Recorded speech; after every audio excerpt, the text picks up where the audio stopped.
Buenos días, Ecomundo, ojalá 4RD, viernes 13 de noviembre.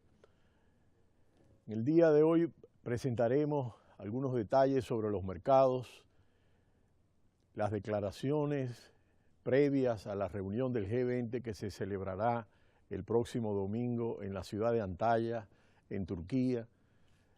Las últimas cifras sobre el comportamiento cortadas a octubre de la economía china, declaraciones de Mario Draghi, el presidente del Banco Central Europeo, ante la Comisión de Asuntos Económicos y Monetarios del Parlamento Europeo y un conjunto de aspectos sobre la zona euro.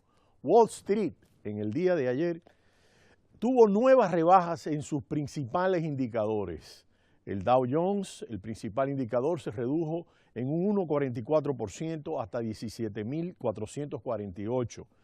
El Standard & Poor's 500 se redujo un 1,40% hasta 2.046, mientras el índice de Nasdaq de las empresas tecnológicas se redujo un 1,22% hasta 5.005.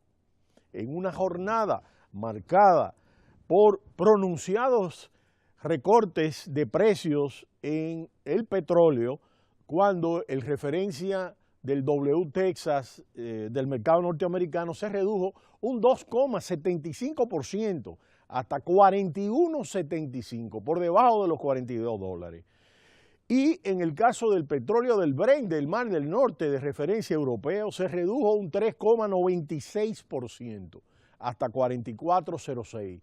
El incremento de las reservas de Estados Unidos, la apreciación del dólar, la desaceleración de China y el proceso en el cual al interior de la OPEP hay esa tendencia a continuar bombeando petróleo con este incremento en los almacenes de petróleo. Por su parte, el Fondo Monetario Internacional instó en el día de ayer a la Reserva Federal de Estados Unidos a que debe esperar a que haya señales firmes de una mejora de la inflación para subir la tasa de interés y que la comunidad internacional debe apoyar a China en esta difícil transición. En su informe previo a la reunión del G20, en el tradicional reporte que divulga en víspera de la cumbre anual del grupo de las principales 20 economías mundiales, que tendrá lugar este fin de semana, el domingo, en Turquía, en la ciudad de Antalya, el Fondo Monetario Internacional afirmó que las perspectivas mundiales siguen a la baja, con un riesgo concreto de una economía global persistentemente atrapada en un bajo crecimiento.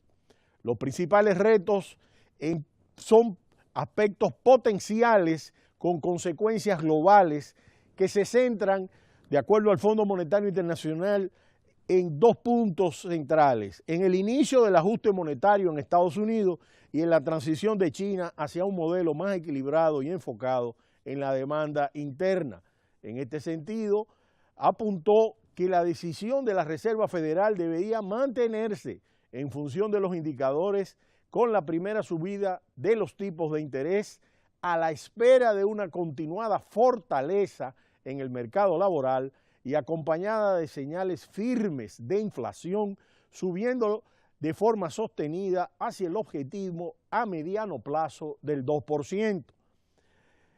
Sostiene que la Reserva Federal, que tiene previsto una reunión el 15 y 16 de diciembre próximo, debe ajustar y tener mucho equilibrio en el momento en el que va a aumentar las tasas de interés. La presidenta de la Reserva Federal, Janet Yellen, ha asegurado que permanece sobre la mesa la posibilidad de iniciar el ajuste monetario, aunque todavía no hay una decisión sobre este particular. La tasa interanual de inflación en Estados Unidos apenas supera el 0%, mientras que el desempleo, como hemos comentado, está situado alrededor del 5%, que es el nivel más bajo desde el 2008. Por su parte, China debe avanzar en su camino hacia un crecimiento más lento y sostenible. Vamos a ver el comportamiento de las últimas cifras de China. El crecimiento de la producción industrial de China se moderó en octubre, al tiempo que se incrementaron puntualmente las ventas minoristas y se redujo la inversión. Factores que revelan persistentes presiones a la baja sobre la economía. La producción industrial se incrementó en octubre a una tasa anual de 5,6%, por debajo de los pronósticos de un 5,8% y del 5,7% registrado en septiembre. Es decir, que hubo una disminución de un 0,1 punto. La inversión en activos fijos subió un 10,2% en los primeros 10 meses del año, desacelerando levemente desde una ganancia de 10,3% en el periodo enero-septiembre, es decir, que también tuvo una disminución. Por otro lado, hubo mejoría en las ventas minoristas, se incrementaron un 11% en octubre en relación a un 10,9% en septiembre, es decir, ahí hubo un pequeño incremento. Por otro lado, la inversión inmobiliaria, que es un motor muy importante, se incrementó un 2% en los primeros 10 meses del año respecto al mismo periodo del 2014, frente al alza anual de un 2,6% en el periodo de enero a septiembre. Es decir, que ahí hubo una disminución importante y es la tasa más baja desde principios del 2009. En cuanto a las nuevas construcciones, se redujo un 13,9% de enero a octubre frente a enero-octubre del 2014, empeorando desde una reducción anual de 12,6% en los primeros 9 meses del 2015. Esto revela el incremento tan importante de la oferta inmobiliaria de miles de edificios que están en este momento vacíos esperando ocupación. Por otro lado, la inflación al consumidor se redujo en octubre, mientras que la deflación fabril se extendió una racha de lecturas negativas, poniendo de manifiesto que las autoridades deben intervenir con un nuevo plan para aliviar las presiones deflacionarias. Y este es el mismo punto que tenemos en la economía norteamericana. El índice de precios al consumidor subió apenas un 1,3% en el mismo mes del año, es decir, en el 10º mes del año respecto al año anterior, incumpliendo la estimación promedio del 1,5% de los estimados y bajo el 1,6% de septiembre, es decir, de 1,6 a 1,3, es decir, que hubo una disminución importante, mientras el índice de precios al productor se redujo un 5,9%, su 44ª caída mensual consecutiva.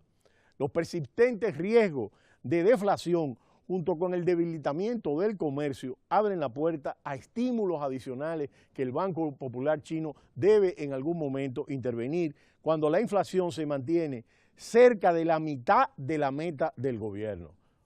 El Banco Popular Chino, que ha recortado las tasas de interés 6 veces en el último año, está tratando de estabilizar la economía sin alimentar una renovada oleada de deudas. El riesgo de deflación se ha acentuado y lo que requiere es que el Banco Popular Chino enfrente una relajación de la política monetaria más agresiva. La lectura de la inflación viene tras un informe de comercio tibio que sugería que la segunda economía más grande del mundo no tendrá un impulso a corto plazo de la demanda mundial. Las exportaciones se redujeron un 6,9% en octubre. La menor demanda de materias primas llevó a reducir las importaciones y que se desplomaron un 18,8%. Y aquí vemos lo que está ocurriendo en torno a la desaceleración de la demanda del gigante asiático, dejando un superávit comercial récord de 61.600 millones de dólares. Con toda la economía china apenas creció un 6,9% en torno a los pronósticos en este trimestre que estaban por encima de lo que se preveía que era en la meta del 7%. Por todo el año se prevé que el crecimiento registre su ritmo más lento desde 1990. Por otro lado, Mario Draghi, el presidente del Banco Central Europeo, durante una comparecencia ante la Comisión de Asuntos Económicos y Monetarios del Parlamento Europeo, afirmó que las dinámicas de inflación se han debilitado y aseguró que pasará todos los instrumentos a su disposición. El que está en pantalla es Paul Krugman. Mario Draghi, el presidente del Banco Central Europeo, ha planteado que para combatir la baja tasa de precios, él sostiene que la debilidad de los precios a mediano plazo está en riesgo y que actuarían usando todos los instrumentos disponibles para asegurar que se mantiene a nivel apropiado el tono acomodaticio de la política monetaria. Y planteó que el programa de compras de activos del Banco Central Europeo, considerado como un instrumento particularmente poderoso y flexible, y consideró que se debe mantener por encima de septiembre del 2016 en caso de ser necesario. Y es muy importante tomar en cuenta esto porque las perspectivas de crecimiento de los precios están por debajo del 2%, situación que está ocurriendo en los Estados Unidos, que está ocurriendo en China. Pero lo interesante, y con estos datos terminamos, es que Mario Draghi afirma que la recuperación económica de la eurozona está progresando moderadamente y que la economía ha mostrado un cierto nivel de resistencia a influencias internas negativas sobre la demanda interna. Aquí tenemos a Draghi en pantalla, aunque advirtió que los riesgos a la baja del patrón global de la economía y el comercio son claramente visibles. Por último, la locomotora de la economía de la Comunidad Económica Europea, Alemania, apenas crecerá un 1,7% de acuerdo a las últimas estimaciones oficiales y en el 2016 se estima 1,6%.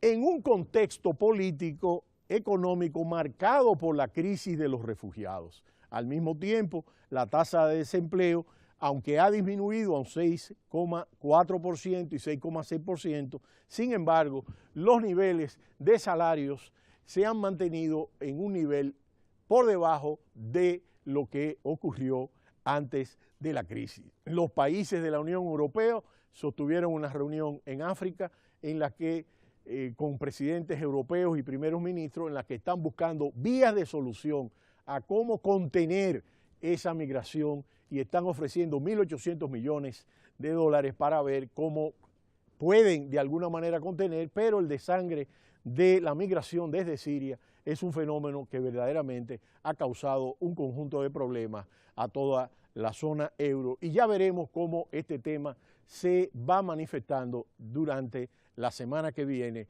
junto a todos los aspectos que se están desarrollando. Pero será hasta el lunes cuando volveremos en Ecomundo, ojalá 4RD. No le cambie, cita cultural.